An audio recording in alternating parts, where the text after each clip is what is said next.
Nayana माणिक्यमौली स्फुरत् तारानायकशेखरां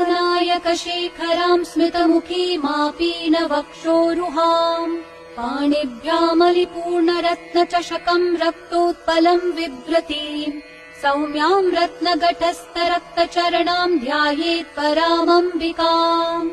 अरुणाम् करुणातरङ्गिताक्षीम् धृतपाशाङ्कुशपुष्पबाणचापाम् अणिमादिभिरावृताम् मयूखै अहमित्येव विभावये Bhavani